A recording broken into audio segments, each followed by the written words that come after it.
உக்ரைனை ஆக்கிரமிப்பதற்கு ரஷ்யா மேற்கொண்டு வரும் போரில் இருதரப்பும் தொடர்ச்சியான அழிவுகளை சந்தித்து வருகின்றனரே தவிர அந்த போரின் மூலம் எதனையும் சாதிக்க முடியவில்லை, சாதிக்கவும் முடியாது என்பதே நிதர்சனம். உக்ரைன் மீது ரஷ்யா போர் தொடங்கியது முதல் இன்று வரை நடத்தி வரும் தாக்குதலில் உக்ரைனின் விமானப்படைக்கு கடுமையான இழப்புகள் ஏற்படும் வகையிலான தாக்குதல் ஒன்றை ரஷ்யா நடத்தியுள்ளது. உக்ரைனின் ஃபோல்டாவா பகுதியில் உள்ள மில்கோரோட் விமானப்படை தளம் மீது தாக்குதல் நடத்தி 7 போர் விமானங்கள் அளிக்கப்பட்டும் சேதப்படுத்தப்பட்டுள்ளதாக ரஷ்ய பாதுகாப்பு அமைச்சு தகவல் வெளியிட்டுள்ளது. மில்கோரோட் விமானப்படை தளத்தை இலக்கு வைத்து ரஷ்யா நடத்திய ஏவுகணை தாக்குதலில் உக்ரைன் விமானப்படைக்கு சொந்தமான Su-27 போர் விமானங்களில் 5 முழுமையாக அளிக்கப்பட்டுள்ளதுடன் 2 போர் விமானங்கள் சேதமாக்கப்பட்டுள்ளதென்கிறது ரஷ்யா. மிர்கோரோட் விமான படைத்தளத்தில் விமானங்கள் எரிகின்ற புகைப்படங்களை ரஷ்யா வெளியிட்டுள்ளது. ஒரே தடவையில் நடத்தப்பட்ட தாக்குதலில் உக்ரைன் 7 Su-27 போர் விமானங்களை இழப்பதென்பது உக்ரைனை பொறுத்தவரை அது பாரிய இழப்பாகும். ரஷ்யாவுக்குள் ஊடுருவி ரஷ்ய விமான படைத்தளங்கள் மீது தாக்குதல் நடத்தும் உக்ரைனுக்கு ரஷ்யா கொடுத்த பாரிய அடியாகவே இந்த தாக்குதலை பார்க்க முடியும்.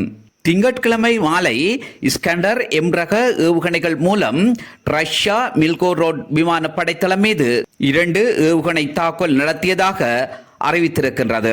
கிளஸ்டர் வெடிமருந்துகள் பொருத்தப்பட்ட குண்டுகள் தான் குறித்த விமான தளத்தில் வீழ்ந்து வெடித்துள்ளன.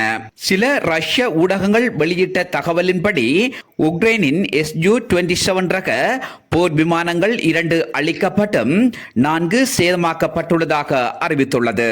ஆனால் ரஷ்ய பாதுகாப்பு அமைச்சு கூறுகிறது Su-27 ரக 5 போர் விமானங்கள் அளிக்கப்பட்டுள்ளதுடன் 2 போர் விமானங்கள் சேதமாக்கப்பட்டுள்ளது.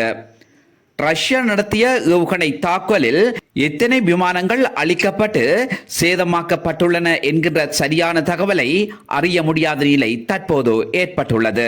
மிர்கோரோட் விமான படைத்தளம் மீது தாக்குதல் நடத்தப்பட்டதை உக்ரைன் விமானப்படையின் செய்தி தொடர்பாளர் யூரி இக்னாட் ஏற்றுக்கொண்டுள்ளார். ரஷ்யா உக்ரைன் மீது ஆக்கிரமிப்பு போரை தொடங்கியதில் இருந்து உண்மைக்கு மாறான செய்திகளையே வெளியிட்டு வருவதாக அவர் குற்றம் சுமத்தினார். ரஷ்யா நடத்திய தாக்குதலில் பாரிய சேதம் எதுவும் ஏற்படவில்லை என கூறும் யூரி இக்னாட் உக்ரைனுக்கு ஏற்பட்ட சேத விவரங்கள் தொடர்பில் எவ்வித கருத்தும் வெளியிடவில்லை. உக்ரைனின் 831வது தந்திரோபாய விமானப்படைக்கு சொந்தமான மிர்கோரோட் விமானப்படை தளத்தில் ஏற்பட்ட சேதங்களை உக்ரைன் வெளியிட மறுப்பதன் அர்த்தம் என்னவெனில் ரஷ்யா நடத்திய ஏவுகணை தாக்குதலில் உக்ரைனுக்கு பாரிய சேதம் ஏற்பட்டுள்ளது என்பதே அர்த்தம்.